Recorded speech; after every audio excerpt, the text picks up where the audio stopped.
Okay, well, let's try this out. Yeah, first time for everything, huh? So let's start by writing our name, and that's not a pin. There's the pin. Let's make it kind of thin. All right, so start out by writing your name. Nice. So we're just going to go over the test review, right? We got a test tomorrow, so let's make sure that we all get everything going on here. I'm going to kind of run through it while explaining it.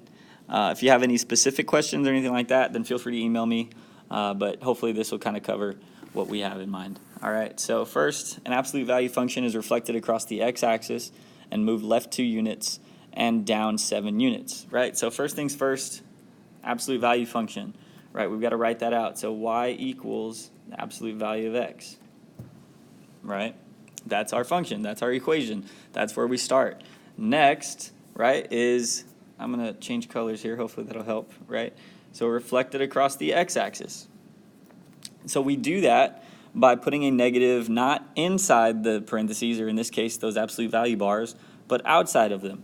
So my next equation is going to be y equals negative absolute value of x, right? Change colors again. Now we're going to move, Now we're going to move left 2 units and down 7 units. I'm going to kind of jumble that into one, right? So our next thing is going to be y equals, we're still keeping that negative outside that absolute value, but then we've got to move it left 2 units, so that's adding 2 to the inside, and then down 7 units, that's subtracting 7 from the outside, and there's our guy right there, right? Cool. Next thing, a cubic function, right? Again, I'm just going to stop right there. A cubic function looks like this. Y equals x to the third, right? First and foremost. Then I'm going to reflect across the x-axis. That's going to be a negative on the outside. This time we don't have kind of parentheses involved. Those absolute value bars kind of acted like parentheses for us before. Now we don't have them at all. We've got to put them in.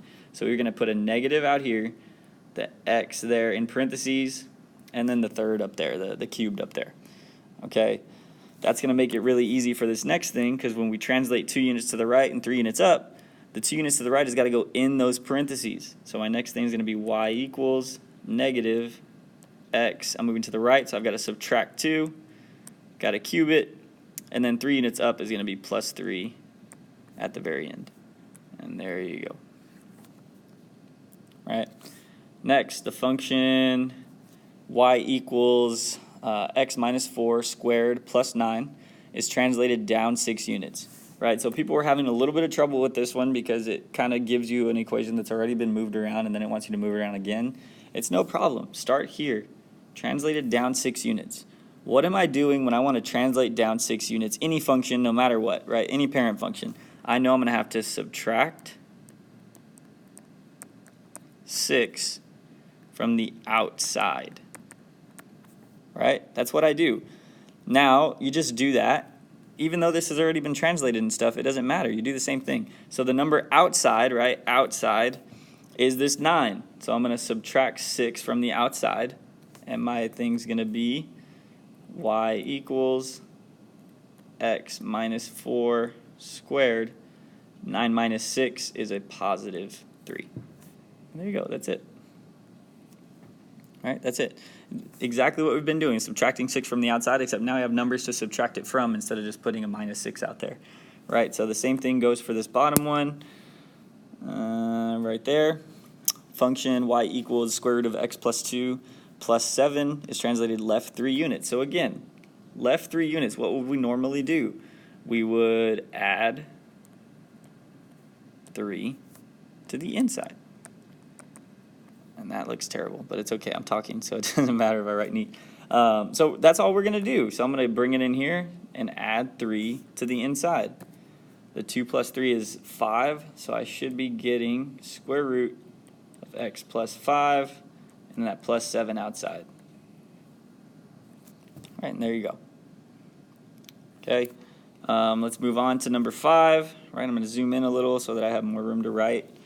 Number 5, so cubic. We already talked about that briefly. So y equals, don't do that, x cubed, right? So that's our parent function equation. Now let's sketch it. So I'm going to have a sketch over here. Again, it doesn't have to be perfect, right? Just got to start from down here. Oh, that's not very good at all. So it's just got to start from down here, curve through, and there you go, right? As long as it starts from the bottom, ends at the top, goes through the origin, you're all good. Domain and range, actually, let's make it easy. Domain and range, I'll write neater from now on. But domain and range is just going to equal negative infinity to positive infinity, right? Because it never ends going left, never ends going right, never ends going down, never ends going up. So domain and range are both equal, and they're both but they're both negative infinity to positive infinity. Asymptotes, no asymptotes. Right, no asymptotes. Simple enough. Now our rational function is going to be a little different, right? So here our equation is 1 over x, right? Hopefully we all know that by now, y equals 1 over x. Our function, our graph is going to look like this, right? Now our domain and range gets a little tricky, right? So our domain is going to be, it starts, let me change colors really quick. So it starts at negative infinity, right? It starts over here, never ends. And then it comes, and it never actually touches 0, right? Never touches it. That's an asymptote. And then it continues on to infinity, right? So basically everything, sorry, it's a bad infinity. So basically everything is taken up for the domain except for 0. So how do we write that? We come over here, we say negative infinity to 0, not included, and then we're going to pick right back up at 0, that's not included, and go to infinity. That basically means everything from negative infinity to infinity except for 0. And the range is going to be very similar. Not even very similar, the exact same, right? So let's change the color back to green. We're going to start from negative infinity down here. It's going to come up, and then there's going to be a hole on 0 again, and then it's going to go up to positive infinity, right? So my range is going to be the same thing as the domain, negative infinity to 0, and then pick back up at 0 and go to infinity. Right? That means they're asymptotes. Yay. Asymptotes at both the y equals 0 and x equals 0. Right? It's never going to touch 0, either of the axes. So my asymptotes are at y equals 0, which is the horizontal one, and then x equals 0, which is the vertical one. So those are my two asymptotes. All right, coming down here to logarithmic. Let's change it to blue. Logarithmic just looks like this. Y equals the log of x. Pretty simple. Its graph is going to look like this. It's going to start from down here and go forever that way. There is an asymptote. There is an asymptote again. It's a vertical asymptote. This blue line is never going to touch that y-axis. Right? It's going to get super close but never touch. So my domain is going to start at 0, go to infinity, and we're not going to include 0 because it will never touch that 0. Right? The range will do negative infinity to positive infinity. Again, because it never stops going this way, it never stops going that way, so it's infinity. Right? Asymptotes, important here. Really, it's just asymptote. Is just at x equals 0. That vertical line, that y-axis, it's never going to touch it. It's going to get super, super close but never touch it. That is a boundary, right? So it will never touch. Come over to square root, right?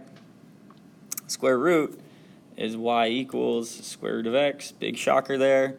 It's graph. That's not very nice. Let's redo that. Its graph is going to start at the origin and then go up forever, right? It's going to kind of flatten out, but never start going completely horizontal. It'll continue to go up, right? So that's important for our range. Our domain is going to be just starting at 0, included, right? Because it does hit 0. Square root of 0 is 0, so it does include it. And it's going to go on to infinity. Pretty simple. Range, again, same thing. Starts at 0, goes to infinity, right? Asymptotes, none. No asymptotes. There you go. Okay, no asymptotes. It does have a boundary, right? It's never going to cross this, but it does not get closer and closer and closer and never touch it, right? That's just where it stops. That's just where we can't have the square root of a negative number.